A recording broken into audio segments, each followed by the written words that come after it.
So a former president has gone to jail. Many organizations today saying that affirms South Africa's constitutional order. But what are the ramifications for the ANC with a suspended party leader and the former president slamming government officials deployed by the party?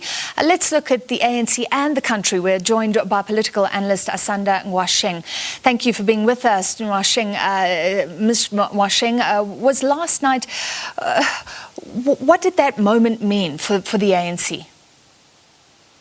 Thank you for having me. So I think that it's a very important moment for the country, first of all, because it reaffirmed that the rule of law still stands in this country and that the Constitution is still the only person that has the last word.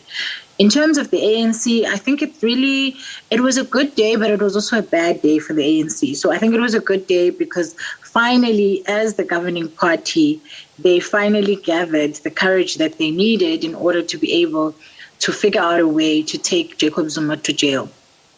However, this happened almost a little too late in the sense that by the time this happened, Jacob Zuma had already done a lot in terms of reputational damage to the ANC.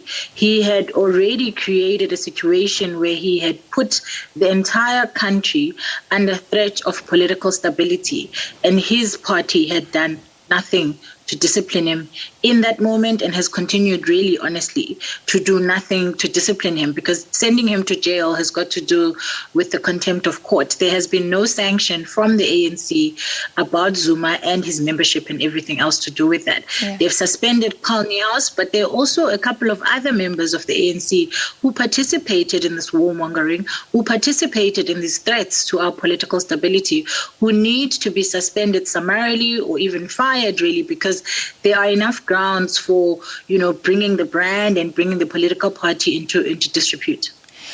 So he missed a deadline to hand himself over. He did not condemn the gathering outside in Nkandla that was in contravention of lockdown regulations.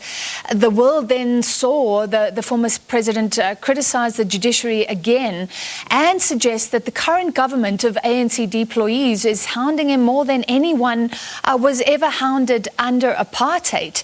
So like you said, that damage was done. What about the ANC response?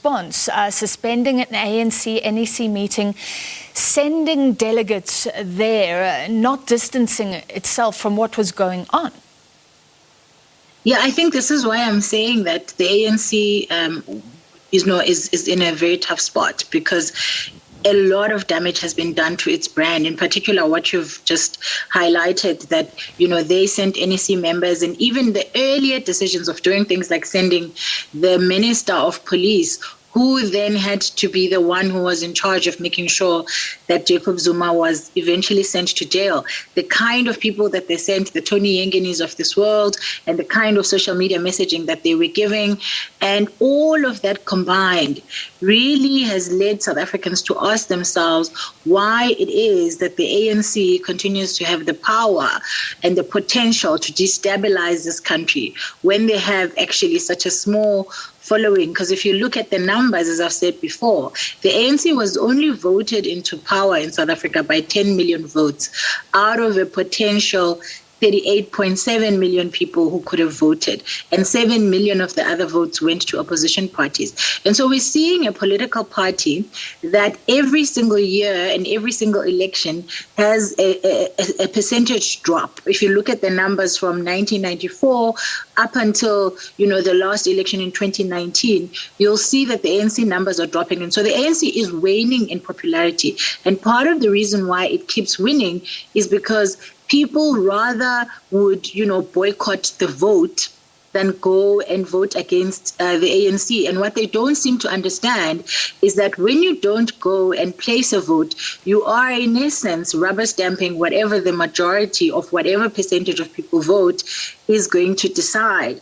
And so what's going to be, I think, interesting to see in this coming election is how people are going to respond, and whether people are going to suddenly wake up to the idea that we cannot be in a country where 20 million potential voters decide to simply not show up and then leave us with a government that is made up of a political party that is essentially a minority of a majority of a minority. Yeah. Because if 20 possible voters didn't vote and only 17.6% of legible voters vote, it just tells you that there's more people who had the possibility and potential to vote but didn't vote than people who actually did vote in the end. Well, what do you think the ramifications will be for the local government elections if they do go ahead this year as planned? And it's tricky because if the ANC does not treat a former president with respect, the Deputy Secretary General, now Acting Secretary General, saying we love him, looking at the contribution he made in South Africa's history, maybe that also would have been condemned if the party seemed harsh. Yeah, I mean, I think that, I really would like to unpack this whole idea of contribution to, the struggle. I think that Jacob Zuma, yes, did contribute to the struggle, and that's how he even ended up going to Robben Island. But Jacob Zuma is not the only person in the world who has contributed to the freedom of South Africans.